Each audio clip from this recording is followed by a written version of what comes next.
লাল বাজারে গলির মোড়ে পান দোকানের খরিদ্দার, বাকের আলীরা দূরে মেয়ে নাম ছিল তার গুলবাহার।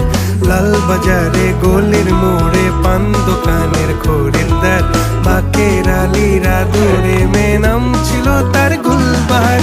নাম ছিল তার গুলবাহার, দেখতে ভারী চমৎকার, তুলনা যে হয় না তার হোসনে আরা গুলবাহার। বাকের আলীরা দূরে মেয়ে নাম ছিল তার